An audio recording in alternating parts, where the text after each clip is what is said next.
हम तो एक तो ये चीज जानते हैं कि बी नॉट आता है B2 इंटू R4/R3 और plus R4 into 1 plus R2/R1 और प्लस आता है B1 इंटू माइनस R2/R1। ये आता है आपके पास कहाँ से आता है? सुपरपोजिशन थ्योरम से। सुपरपोजिशन थ्योरम से ये आता है कि बी नॉट आता है आपके पास B2 into R4/R3 plus R4 into 1 plus R2/R1 और प्लस आता है B1 into minus R2/R1। Superposition theorem से, ठीक है? ठीक है सर। अब इसमें आप देखिएगा और दूसरा तरीका आपके पास क्या है कि निगेटिव आपके पास फीडबैक है तो वर्चुअल हम लोग ग्राउंड करते हैं Vp बराबर Vn।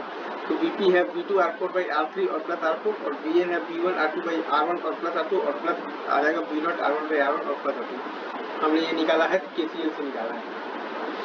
या फिर यहाँ पर भी सुपरपोजिशन थ्योरम एक आपके पास वेग मेथड में चलिए तो B2 इंटू R4/R3 और प्लस R4 बराबर है आप मतलब कि आपके पास V1 R2/R1 plus R2 plus V0 R1/R1 और प्लस R2 के तो V0 आपके पास आ जाएगा माइनस R2/R1 टाइम V1 और प्लस आ जाएगा B2 इंटू R4/R3 और प्लस R4 इंटू आ जाएगा 1 प्लस R2/R1।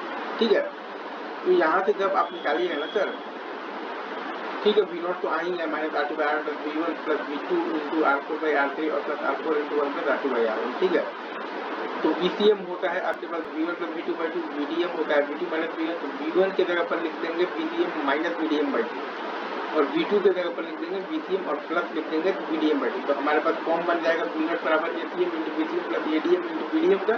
तो वहाँ से हम लोग बेसिकली क्या करेंगे, कैलकुलेट कर लेंगे ACM और ADM। फिर कॉमन मोड रिजेक्शन रेशियो आता है 20 log mod ऑफ ADM/ACM। ये हमारा आता है हमारे पास 20 log mod of the ADM/ACM।